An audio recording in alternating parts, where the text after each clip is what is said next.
Olá pessoal, eu sou a psicóloga Lourdes Possato, sou gestalt terapeuta e hoje eu gostaria de responder neste vídeo a uma pergunta que me foi endereçada por uma leitora dizendo o seguinte: como é possível amar, honrar pai e mãe, de acordo com o que prega o Evangelho, se nós não recebemos modelos de afetividade, de respeito, de carinho?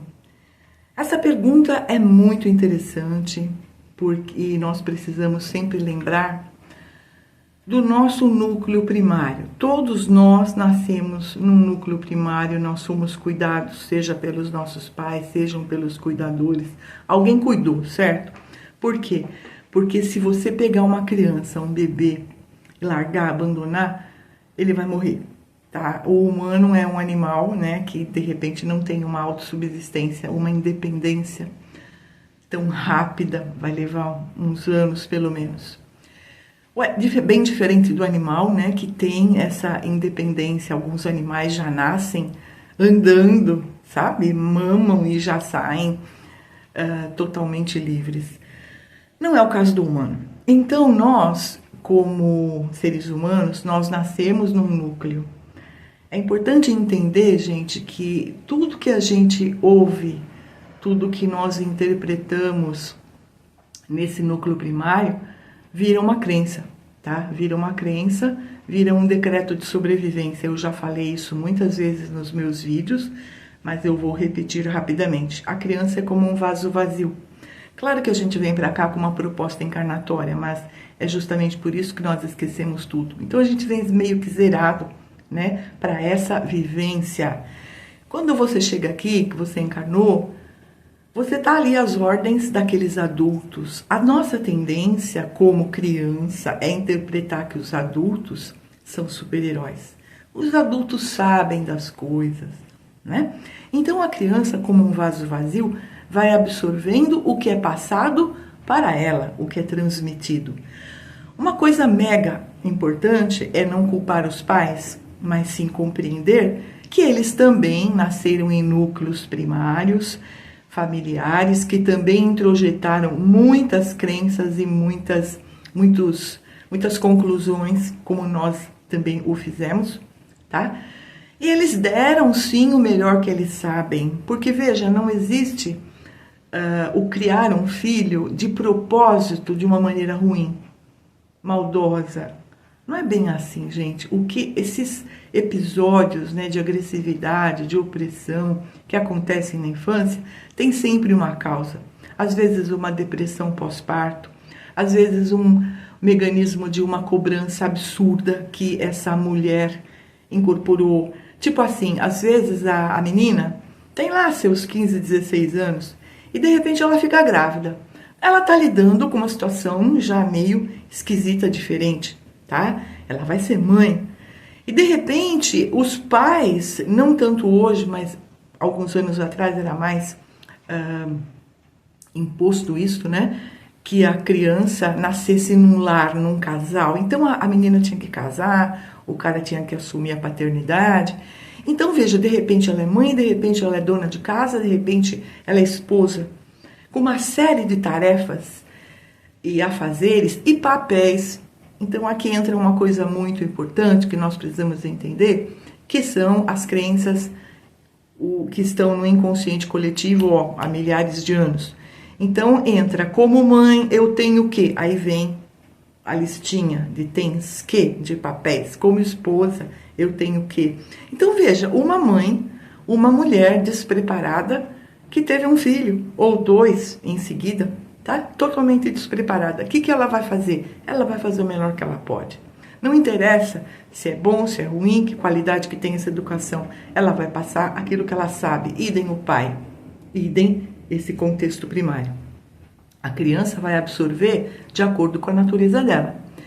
Então nós temos sim educações muito neuróticas. Nós temos educações neuroticamente opressivas, um tanto quanto narcisistas, sabe? Tirânicas mesmo. Aquela criança que cresce sob ordens extremamente rígidas, né? Muito rígidas, não tem que tirar 10, não pode tirar 9,5, sabe? Tem que ser um bom aluno, repetir, sabe, de jeito nenhum, isso representa um fracasso.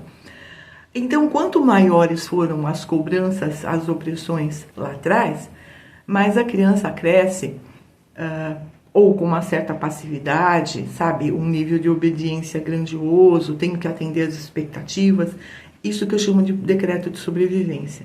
Tenho que atender às expectativas, tenho que ser perfeito, não posso errar, não posso dar o que falar, imagina o que vão pensar de mim. Então, todos esses decretos de sobrevivência é como se fosse uma capa que a criança veste, tá? Uma capa do ego que a criança veste e que isso bloqueia e encobre a natureza dela. Eu tenho falado isso em todos os vídeos, porque essa é a nossa base emocional, que nós precisamos entender muito bem, porque daí é que vem a nossa neurose. Então, nós crescemos com crenças e decretos de sobrevivência.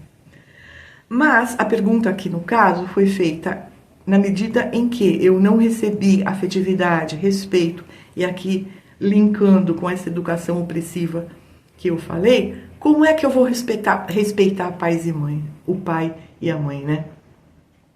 Por um outro lado, nós temos a educação protetiva demais. Sabe aquela família que absorve a responsabilidade, diz, não, você não sabe, tudo é muito difícil, deixa que eu faço. É aquela mãe que faz a lição para o filho, aquela mãe que não deixa o filho fazer exatamente nada porque acha que ele não é capaz. Aquela educação que passa para o filho, para a filha, que tudo é muito complicado, sabe? É muito raro ele acertar logo de cara. Então, a mãe e o pai vão fazendo e poupando a criança dessa aprendizagem. Nós temos aí um futuro adolescente adulto completamente inseguro, que não aprendeu a confiar em si mesmo, não percebeu as próprias habilidades, tá? Esse é um trabalho tanto de percepção, né, das nossas crenças, do que nós absorvemos, das conclusões que nós tiramos. É um trabalho muito interessante, que eu chamo de autoconhecimento, que é a base da psicoterapia, para que nós possamos amadurecer emocionalmente e ganhar autoconfiança e autossegurança, tá? Então, esse é um processo muito importante. Num outro vídeo eu vou falar, já falei, vou fazer mais um, sobre a autossegurança e autoconfiança. Mas voltando ao tema de hoje, tanto numa educação opressora como numa educação protetiva, a criança pode crescer altamente insegura, insatisfeita, infeliz. Insegura, sem saber a direção, sem saber os rumos a serem tomados, e pode ter inclusive várias defesas, que são os vícios, tá? As companhias, onde a criança vai meio que, o pré-adolescente, não, o adolescente vai meio que se apegar, porque ele não teve esse companheirismo, essa afetividade lá na mais tenra infância, ele não teve modelos. Então fica aí a pergunta, o que fazer, né? Essa história de honrar pai e mãe. Então, gente, eu acho que o primeiro ponto do honrar pai e mãe é, primeiro, não culpar, entender, compreender de fato que eles deram o melhor deles. Segundo passo, a gratidão. Eles trouxeram a gente para cá. Eles, ok, quem é espírita, quem é espiritualista, acredita, né? Que tem uns acordos aí anteriores, que a gente decide e vem para cá e vai trazer o fulano ou o cicrano. E veja, de fato uma gravidez não é fácil, ela traz vários problemas, né? Às vezes financeiros, às vezes emocionais, como é o caso dessa menina que não está preparada, mas engravidou. Problemas físicos, por conta da saúde que a pessoa tem. Enfim, gravidez é uma coisa séria.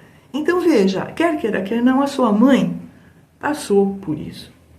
Então a gente precisa ser grato por aquela mãe, por aquele pai, porque eles decidiram trazer a gente para cá.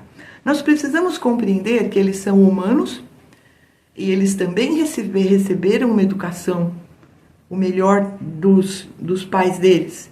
Então, seja lá o que foi que a sua mãe e o seu pai fez, eles fizeram o melhor que eles podiam, dentro do conhecimento deles. Era o melhor mesmo. Então, compreender isso para perdoar é vital.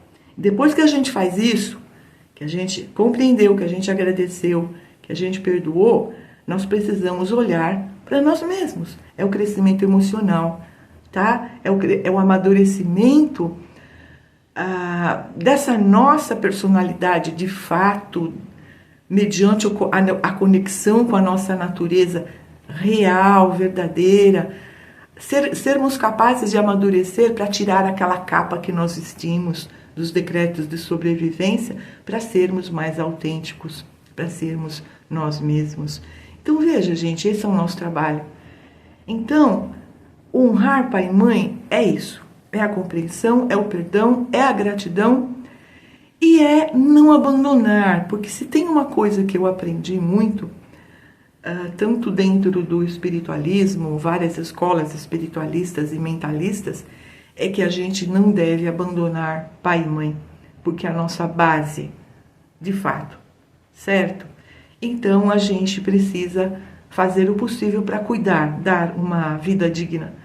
Veja, aqui, importante, tá? Eu já ouvi muita gente me perguntando, mas eu tenho que amar no sentido, sabe, de amar a coisa que eu mais amo na vida? Não.